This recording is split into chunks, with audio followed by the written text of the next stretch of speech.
You're listening to Elizabeth's story, a daughter with leukemia, on the Child Life On Call podcast.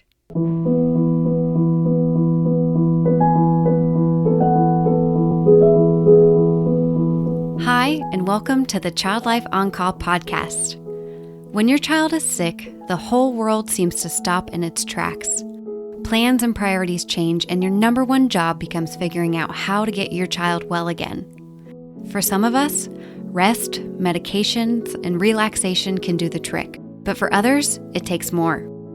It takes countless doctor appointments, invasive medical testing, therapies, surgeries. The list goes on. And then you still may not have all of the answers or results you were hoping for. This podcast features parents of children that have an illness or medical condition and gives them a place to share their own journeys and experiences. We will talk about the ups and the downs, the highs and the lows, but one thing seems to remain the same. Children are resilient and teach us more about ourselves and the world than we could ever imagine. Thank you so much for lending a listening ear and opening up your heart to these families and this podcast. I'm your host, Katie Taylor. I had an out-of-body experience from the moment the doctor told me that she had cancer for almost 2 months, which I know seems really hard to imagine. But for almost 2 months, I was constantly feeling like I could see myself from my above. Hello. I am so thankful that you are here today to listen to Elizabeth's story. This mama of 3 will share with us all about her incredible daughters and how their family dealt with a diagnosis of leukemia when her daughter Gracie was just 9 years old. We recorded this episode toward the beginning of quarantine, so you'll hear us talk and discuss a little bit about how we're adapting to life during a global pandemic and how strange it is. Elizabeth is also the author of a children's book, The Puddle Jumper's Guide to Kicking Cancer, so you'll want to listen to the end of the episode so you can hear how to get her book. And in this episode, we also talk about, and Elizabeth shares her experience in being an adult with alopecia and the impact that had on her daughter's cancer experience. I know you're going to enjoy this episode. Elizabeth and I easily clicked, and talking with her was like being in the room with a friend I've known for years. She has so much honest, raw truth to share, and I just appreciate you listening to her today. Thanks for listening to this episode. Yeah. So I am Elizabeth Billups, and I am married to Val Billups. It's kind of an unusual name, so it's Val. And I have 3 girls, Josie, who's 16, Gracie, who is 14, and Sophie, who is 8. And we currently live in a suburb of Denver, Colorado. Okay, so you've got 3 girls. I love it. And who are we going to be talking about today? Well, Gracie is the one that was diagnosed with leukemia when she was 9 years old in 2015. Okay, and so would you talk to us kind of about leading up to finding out that she was sick or something was going on?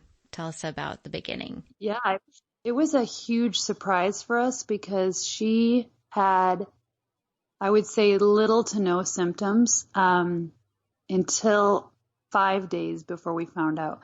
So about 2 or 3 weeks before she was diagnosed, I did notice that she looked a little gaunt, I guess would be the way to say it, or her cheekbones were sticking out a little bit more. But I attributed it to just being a 9-year-old and growing, growth spurt and that kind of thing. And then by the Sunday before she got diagnosed on a Thursday, that Sunday she started getting a little lightheaded and had a 100-degree temp. My husband, ironically or coincidentally, was sick at the same time, and I started coming down with a cold on Tuesday and Wednesday, so we just assumed that she had the cold that we all had. And then literally 100-degree temp until Thursday, and then it shot up to 102.5. And then I brought her to the doctor because we were supposed to go camping that night for a week, and I just assumed she had a sinus infection. And 30 minutes later, it was 104.7. So then we were obviously, starting to freak out. And then they did, my doctor, who's amazing, he palpitated her stomach. And I'll never forget the time that he did this. He did it once, then he did it a second time, and then he did it a third time. And that was like the first moment that I had that we aren't in Kansas anymore. Something is definitely going wrong. And then he drew her blood, and then we found out that she only had 44,000 platelets, which they're supposed to have between 200 and 300,000. And then he told me, just he didn't really tell me. He didn't use the cancer word.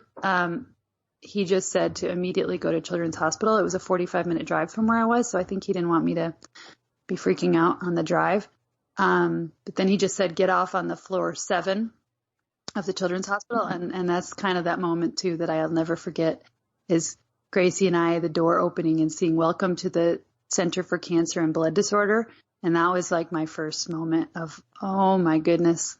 And I just kind of yanked, because Gracie was 9 and able to read. So I'm like yanking her arm out of the socket to get her past the sign, because we didn't know anything, And then an hour and a half later, we find out that she had leukemia. So yeah, it was a big shock. Wow. A couple of things are standing out to me, and it's just such a window into how your mind can freeze in time. Like, the exact decimal point that her fever was, and like the day that it changed, and like the time and her platelet count, like that is etched in your memory, and probably something that will never go away. Yeah, they told us at like 5:25 p.m. Like, I know to that level of detail. Oh, yeah. And it sounds like you have an amazing pediatrician who took this so seriously. Yeah, he's wonderful. In fact, kind of the side topic there was that when I got to the oncology center, they actually immediately told me, for some weird reason, they're like, just so you know, we think your pediatrician overreacted. We don't think she's got cancer. And I was like crying out of thankfulness. And then an hour and a half later, they had to tell me, oh, he was right. It was kind of crazy. And I don't know, I tell pediatricians that story only to like remind them that their gut, that they should trust themselves. And I think, I just think it's good, because if he wouldn't have trusted himself, or if we would have just listened to them, I don't know, we could have taken her home. She had to have and the other weird thing that happened was he was like, she needs to be seen right now and admitted to the hospital. Well, after we found out she had cancer, the oncologists, who I love, but they were like, oh, she can go home tonight and come back tomorrow. And I was like, not going to happen. We're going in right now. And they kind of looked at me like I was crazy, but I was like, I don't care. We're admitting her now. And by 5:30 a.m., and I remembered that because it was 12 hours after they told me, she had to have an emergency blood transfusion. So like, if we would have been at home, I don't want to think about what would have happened. Oh my gosh. So, yeah, it was very traumatic. We went from 0 to like 180 miles per hour in very quick amount of time. Well, it's not just the pediatrician's gut feeling, but it was yours too. And it's like getting that. So thankful for that. I mean, I feel like I'm an active Christian, so I feel like God was telling me, like, she needs to be seen, don't back down. And luckily they were like, okay, whatever. And yeah, and it was thankful, because I don't know, but like I said, I don't want to know the alternative. Yeah, definitely. Well, so when you guys got there, I guess you were alone with Gracie when you heard the news, and how did it unfold after that? Yeah. So, yeah, I was alone, and it's like one of those funny things. Like, of course, if I would have known that I was going to be told that, I would have had my husband there, but you never know when those things are going to happen. So he was actually with our other 2 kids, and then he dropped them off. I don't even know. Honestly, that's the funny thing. I don't remember who had them, but someone must have had them. And he just came to the hospital, and we stayed the night with Gracie. And then, like I said, luckily they were taking her platelet counts, and that's how they knew that she went under 10,000. And yeah, so that was our entry. And like 3 days later, we started chemo. It was very fast. And I guess Gracie was just feeling pretty sick during all this. Well, I think the reason why the oncologist, to be fair, why they didn't think that she was actually had cancer is because she was still so bubbly. She was drawing like a picture for the oncologist, and she was jabbering off like I do. We both talk a lot. And she was like making everyone crack up. And honestly, she was even when we admitted her, that's why I think it was so surprising to everyone, because even that day she still looked, other than looking pale, and even though her temp was really high, she was pretty much fine. And once we gave her the ibuprofen and it brought down the temp, she was pretty much her normal self. But that's what was so crazy, is how fast, I would say by 2 days later, she looked like a scary, sad version of Karen Carpenter at the end. Like, it was so crazy how quickly her body emaciated.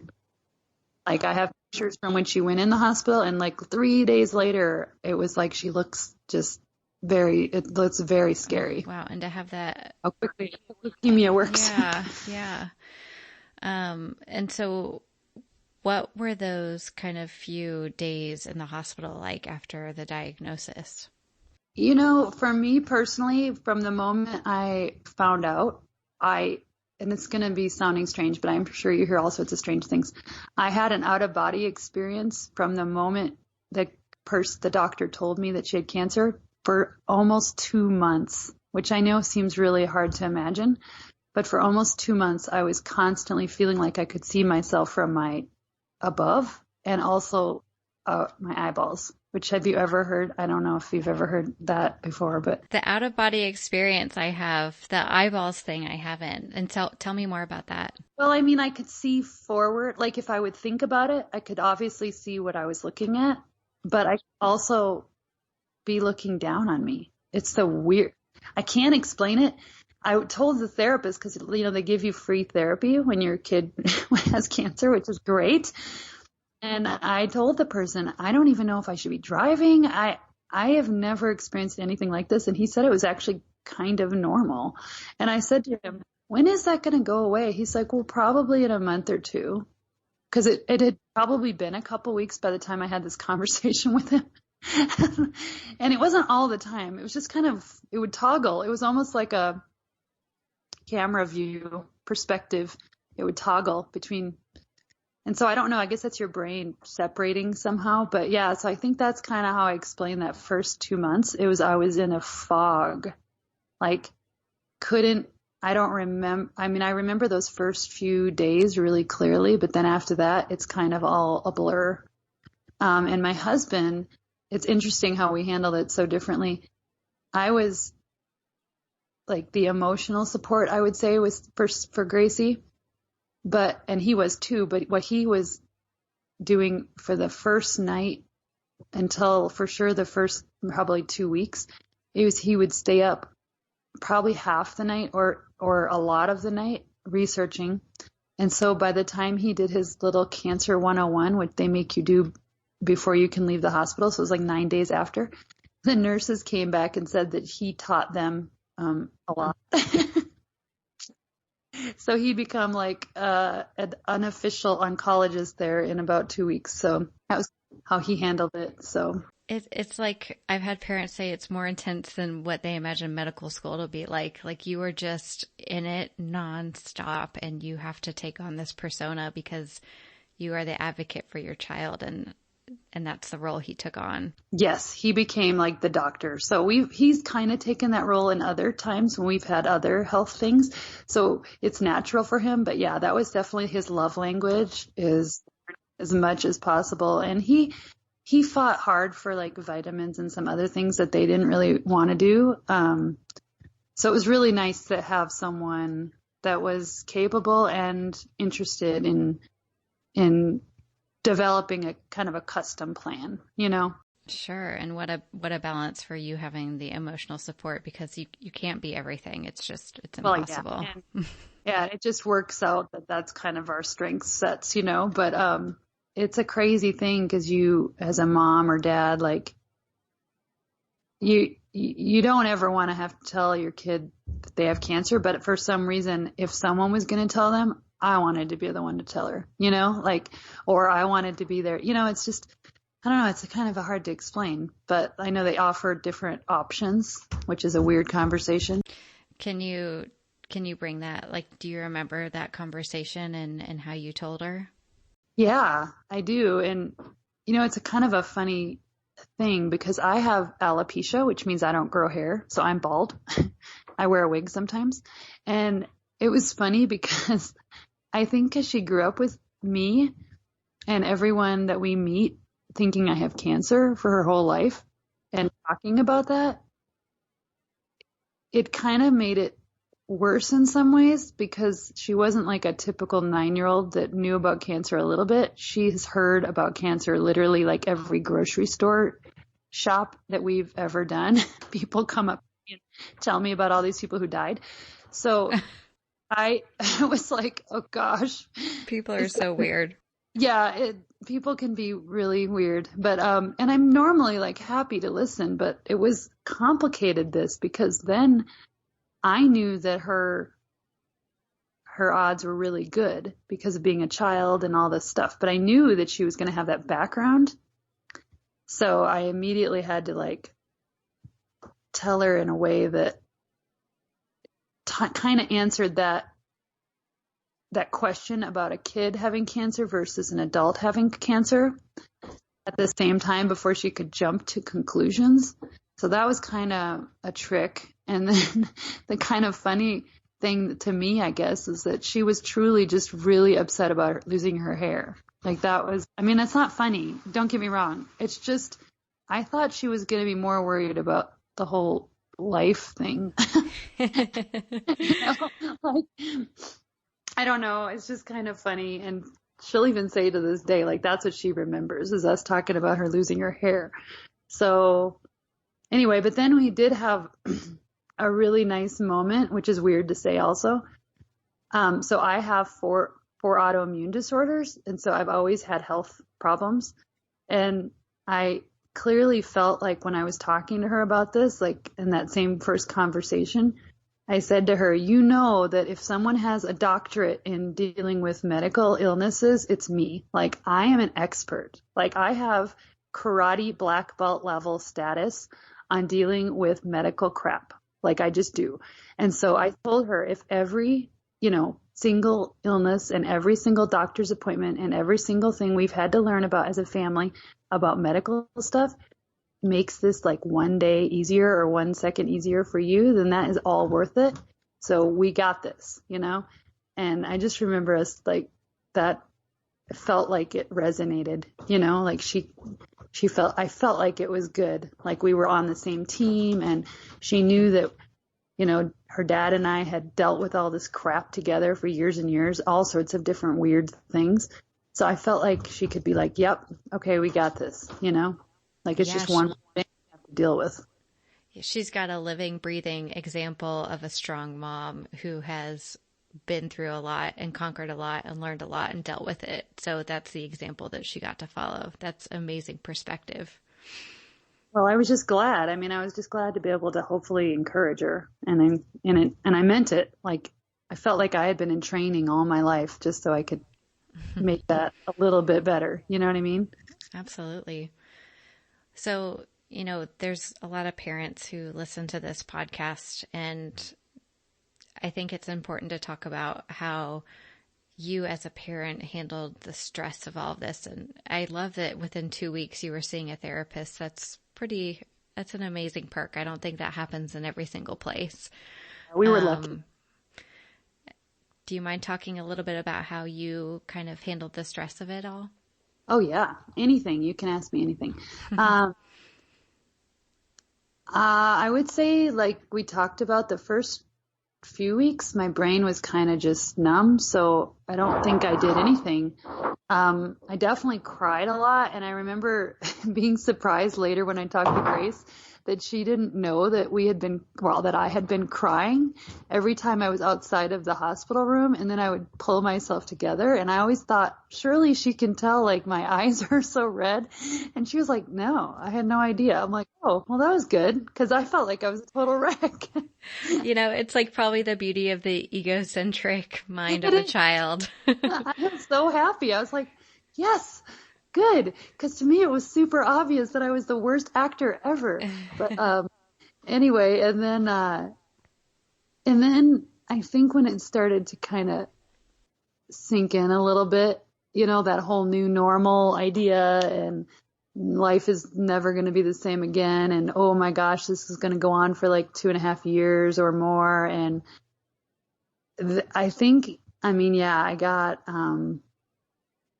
I don't know. I definitely got very anxious, and I remember talking to a friend of mine who had just helped her daughter recover from a spinal cord injury. So obviously a extremely arduous, really awful experience.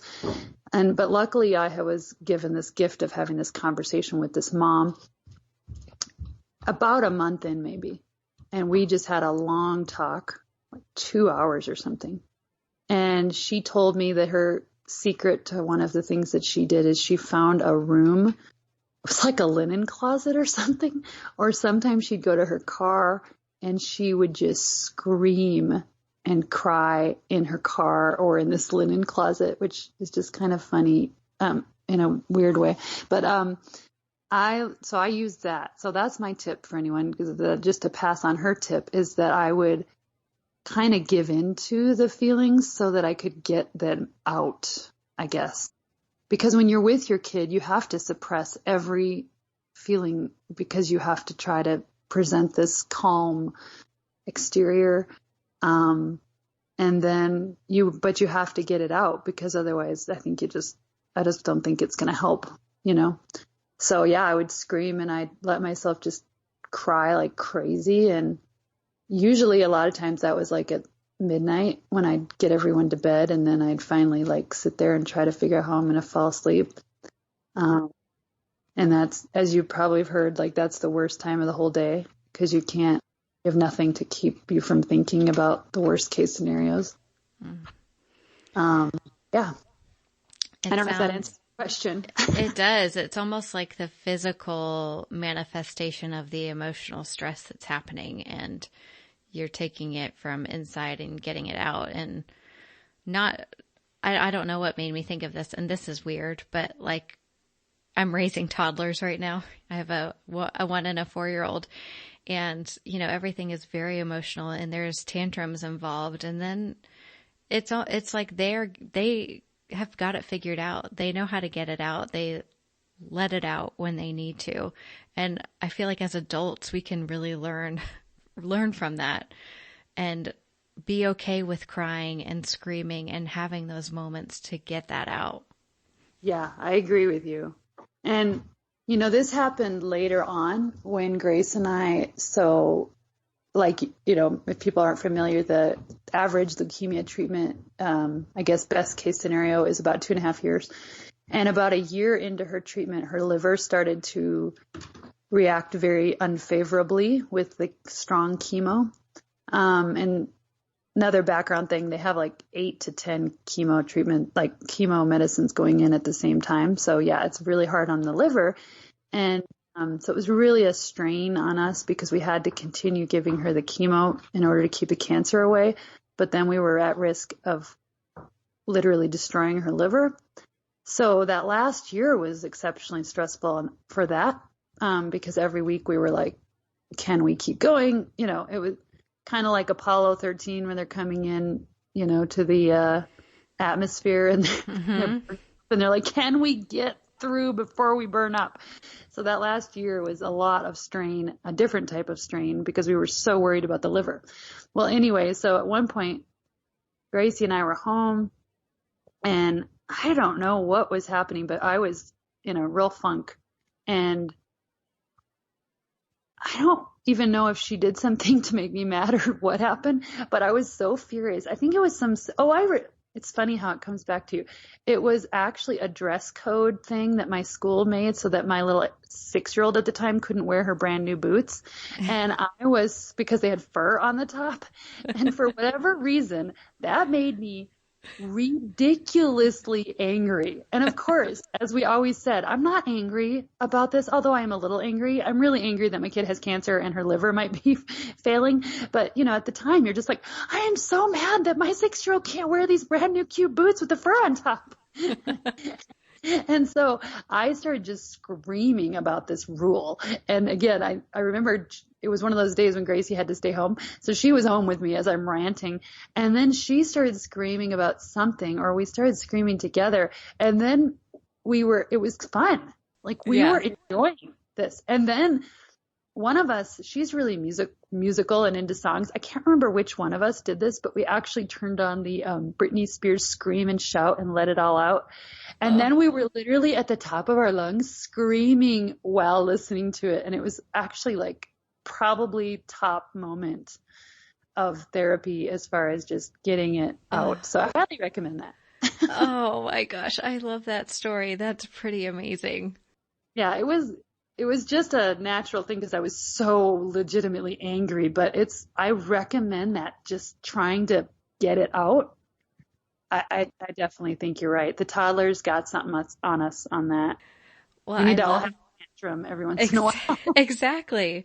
Well, and what I love about that is she saw you kind of let your guard down and express some pain and anger, and maybe it was at some boots, but it then kind of allowed her to feel like she could do the same. And then you guys had this really cathartic moment together. Yeah, it was. And then we actually did laugh. Like it's in my book, and I feel like people might think I'm making it up, but it's legitimately a real story. But yeah, we did laugh because it was that laughing, like I might cry if I don't laugh. Yeah. Laughter. Oh yeah. But it was good. It was good. It just goes to show you can have really awesome moments amidst the crazy, right?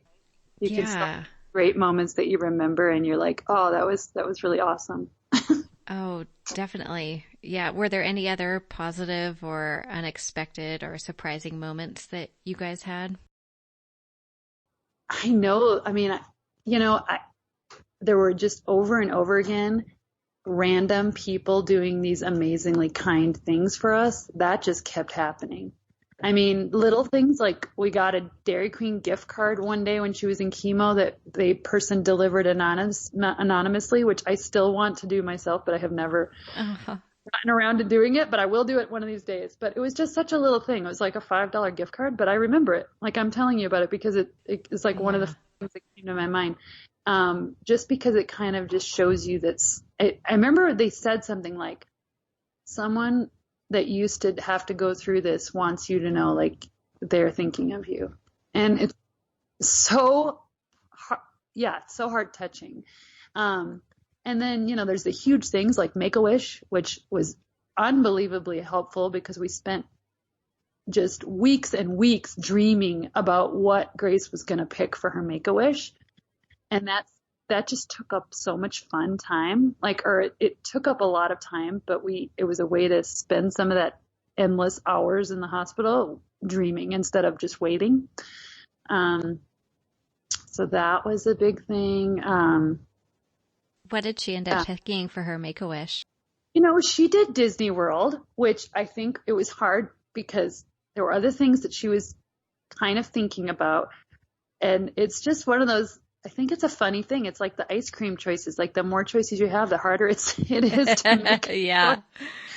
But I think that it turned out to be a really good decision because it was so wonderful for the whole family. Yeah. Like it was a wish that I felt like it was a really generous wish for her because it was a wish that her sisters could enjoy as much. Mm-hmm. And I really thought that was special because it is a really big family fight, and the other two girls were sacrificing a lot also, and were probably scared and upset, especially the older one. The little one didn't really know what was going on, but so I thought that was really special. And it was great because you still are sick when you go on your Make-A-Wish, which I don't know. I guess that's the way it has to be. But so I wouldn't have wanted her to go and do something in like Italy, or like she was kind of toying with going to Italy, but she was still sick. So she was still in chemo. So I think this was perfect. It was very magical. And we always joked that my husband does not like amusement parks or crowds. So that this was the only way that she was ever going to get to Disney World. Yeah. On a Make-A-Wish. Definitely. And damn joke. I love it. I love that. Well, you got and there. My husband loved it. He liked it. I mean, he likes amusement parks. He just doesn't love crowds. So he always rather go to what we were going to do when she got sick was go to Arches National Park.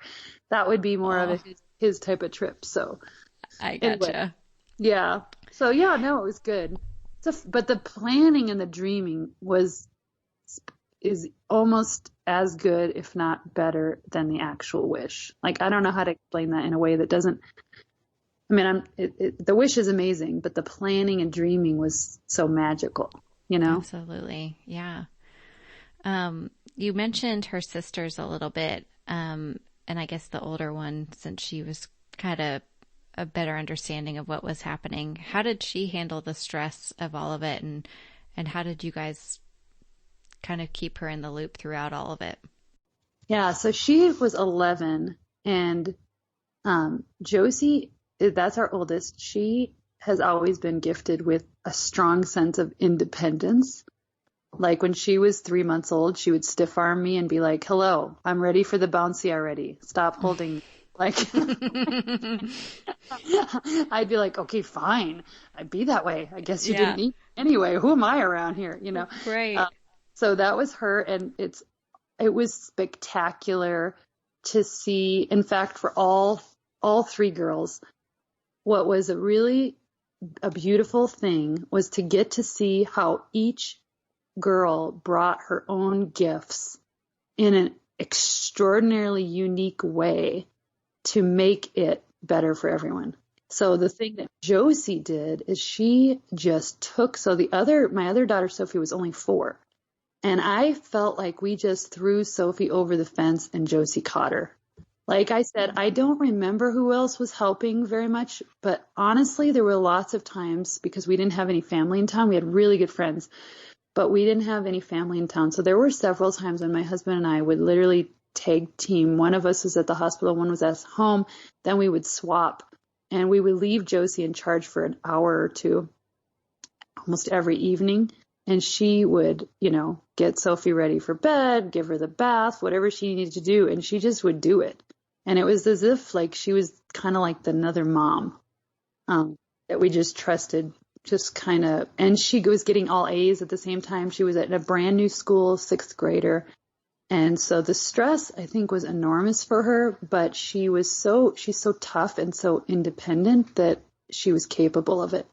But I will tell you that she was I think she would be okay with me telling you that she was angry.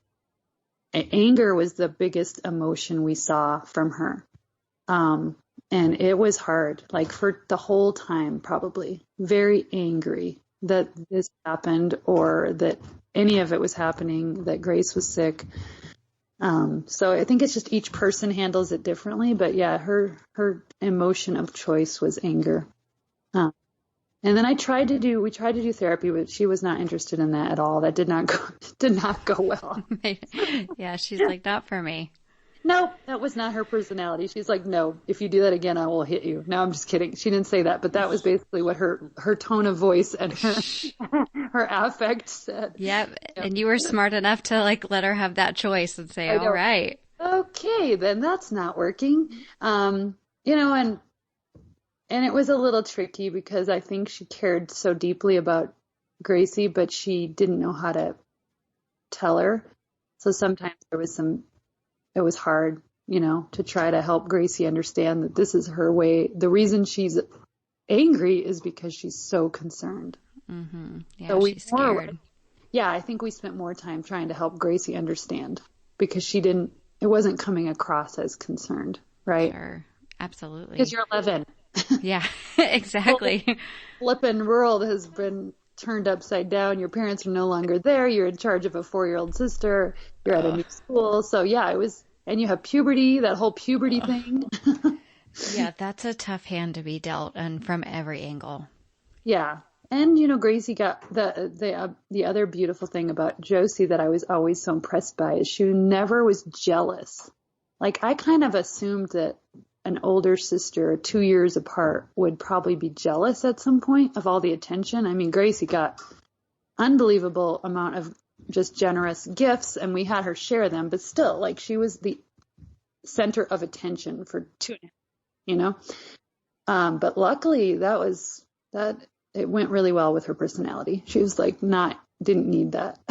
So and the Make-A-Wish and all that. Like, she was never minded Gracie being fawned over, which I was happy for Grace, but I was always a little nervous about Josie feeling badly. But luckily she was just very generous about that and didn't have any problems. So. Well, you have some pretty amazing kids, that's for sure. Yeah, well, like I said, I think everyone brings their gifts, and then I'll give you a quick version of what Sophie did just because I don't want to leave her out. But Sophie's gifting is that she has always just had this unbelievable empathic kind of nature. And I swear to you that when she gives you a hug, it actually has like special, happy, weird pheromones or something. Yeah. But I would, at the end of a long, terrifying day, I would literally crawl into her bed with her while she was sleeping, and I would cling to her, and it would make me feel better. Like, I don't know how to explain it. She just has happy hugs or something. And there were times that she would grab onto Grace and just hug her. And it was like she's giving her some sort of strength, or I don't know how to. It's like Sophie medicine. Yeah, it is. And I'll call it a Sophie hug. Like, I need it. I'm not joking. Like, I need it now, right this second. I've been getting some Sophie hugs during the last few terrifying weeks. Yeah.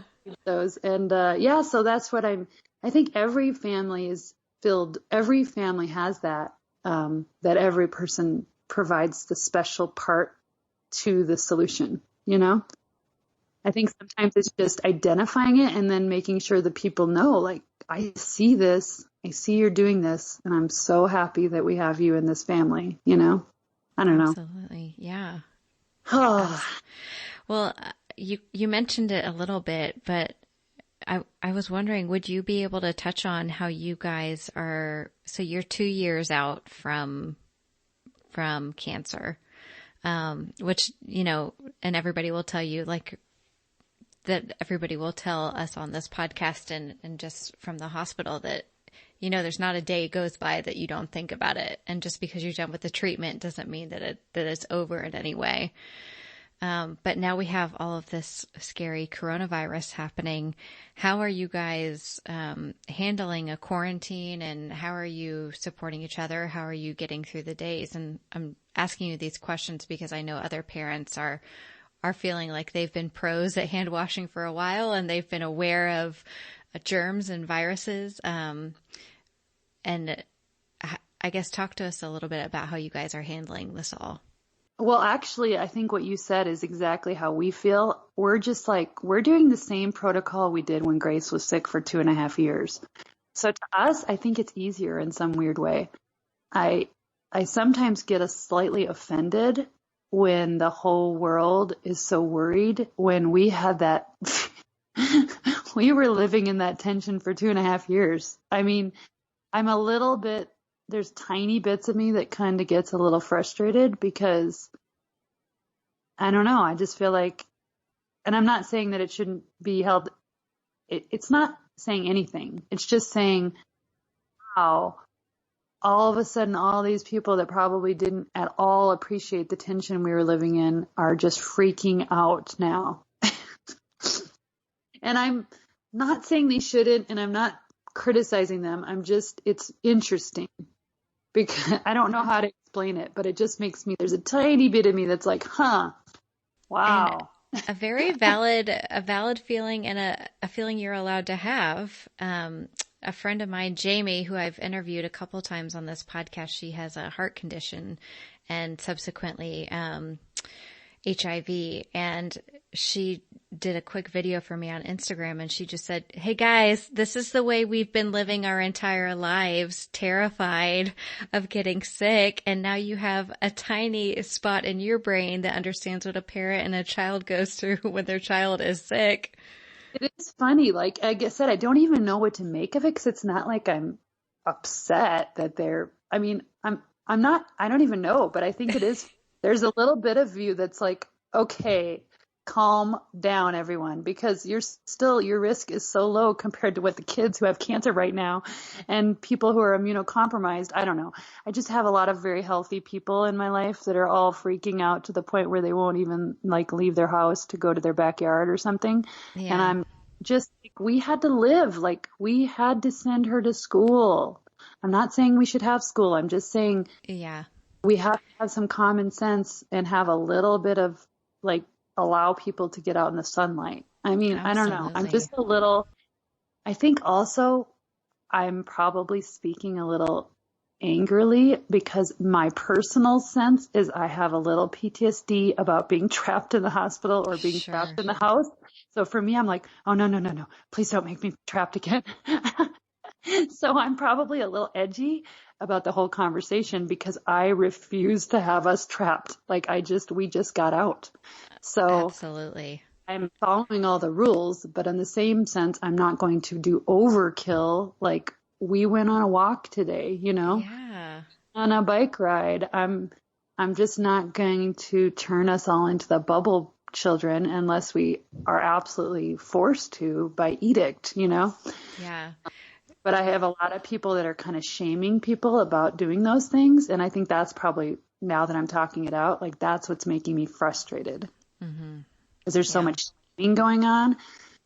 And also because I understand the mental health aspect that may be better than they do, that you cannot live this way. I'm telling you, you have to get out and at least see people at a 6-foot distance. Like you just have to. Yeah. If you're blessed with a sunny day and you can go outside, you should do Yeah. that. Like I was outside like 5 hours today because it was so beautiful here and Yeah. we went on, and we followed all the rules, but I'm like, we're going to be outside as much as possible. And we're a little behind on schoolwork, but that'll be fine because it was nice out. And in Colorado, when it's nice in March, you go outside. Oh, So, totally. yeah. So it's funny though. It does bring up some weird feelings that I didn't know I even had. Mm-hmm. It kind of makes me a little edgy Well, about the whole germ conversation. it makes a lot of sense. And honestly, with what you go through personally and then what Gracie went through, nobody's more aware of the risk of viruses and germs than you guys. So I Exactly. think you're allowed to feel the way you do.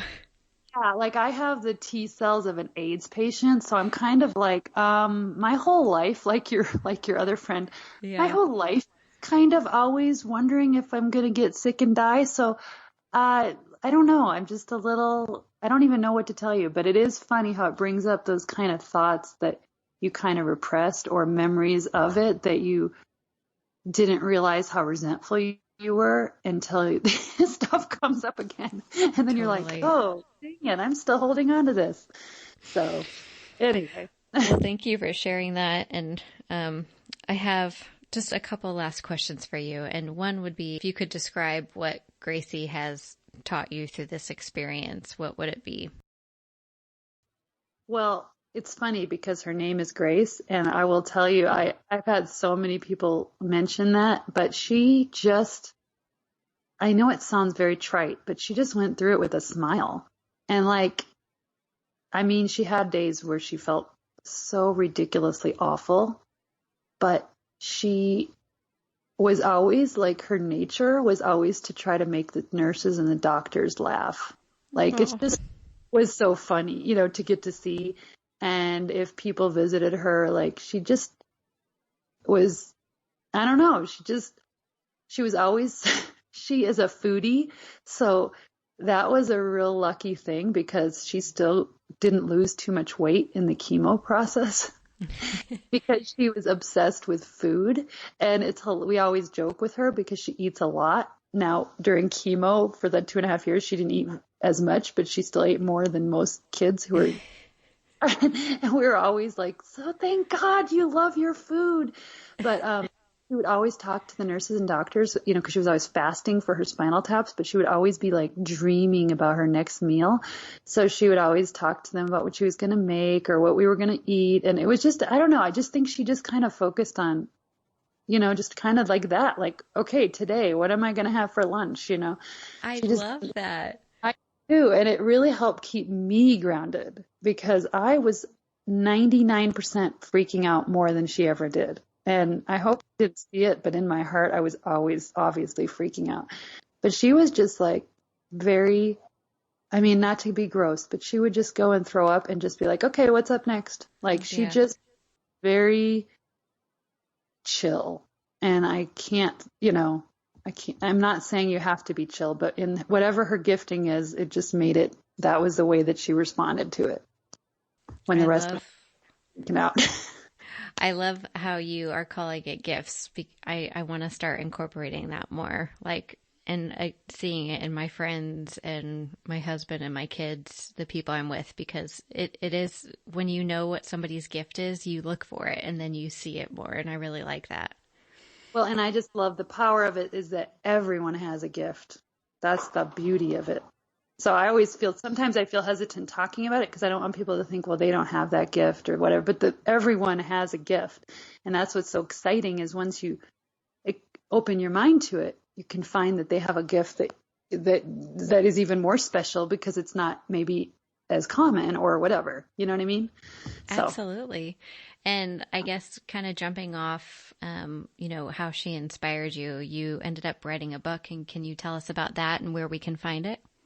Yeah. So I'll just give you the very short thing that we were in a doctor's office at her oncology, waiting and waiting and waiting. As you know, we call it hospital time. I'm sure I'm not the first person to call it that. And we were coming up with the alphabet for different words for cancer that we'd learned and going from A through as far as we could get.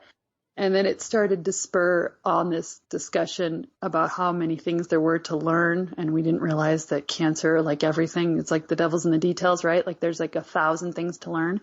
And so then I'm a writer. So she was like, Mom, you should write a book about this. And the idea stuck. So she and I and the nurses and the child life specialists and the doctors, we all wrote the book together, really, because I would bring my notebook every time we go to anything. And so we just kind of a collaborative effort. And the book is called The Puddle Jumper's Guide to Kicking Cancer. And I named it that just because puddle jumper to me is a kid who's going out in the rain and they're going to have fun regardless, They're just going to jump in the puddles and they're going to make their way through the rainstorm and then, they're going to have a good time. So, and then kids are kind of synonymous with puddle jumpers, I thought. So that's that. And so it's on Amazon.com and it's in English and Spanish. And the English version is on Kindle. And if you have Kindle Unlimited, it's free. So cool. And I love the Spanish version. That is an amazing resource that is desperately needed. So that's awesome that you did that. And it's kudos to my friend Gabriella Schechter, who's also helped me a lot with the Photoshop because she generously contributed her time to translate that for me. So that's so cool. Well, thank you so much and for sharing your family story and just some tidbits and some information for other parents to be able to learn from. I really appreciate it. Well, thank you so much for doing this and for giving us a chance to all hear these stories and know that we're not in this alone. I think that's huge. Thank you so much. Not even close, of course. And if our listeners want to connect with you, is there a place they can do that? Yes. So Teach on Instagram, it's Teach Kids About Cancer. I guess it's Teach Kids About Cancer. And on Facebook, it's facebook.com/Teach Kids About Cancer. And my email address is my first and last name @gmail.com. So Elizabeth Billups, BILLUPS @gmail.com. And I guess that's about it. On Amazon, just look up my name. You'll find me. Well, thank you so much to Elizabeth for coming on and sharing your story. And gosh, if there is ever a time to share personal stories and just do it in a way that makes us all feel less isolated, now is definitely the time to do it. So if you enjoy this podcast and this episode, please share it with those around you so that they can feel less alone and, hear that other people have gone through struggles and gone out on the other side and how they've dealt with it all. So if you're not already, please follow along on Instagram and Facebook at Child Life on Call. If you're a certified child life specialist, I have a Facebook group and a community called Child Life on Call Child Life Specialist, and also a parent community on Facebook as well. Just look up Child Life on Call. Thank you so much for listening. And as always, if you have any questions, feel free to get in touch with me. I would love to share your story and answer any questions I can. Thanks, guys, so much, and have a great week.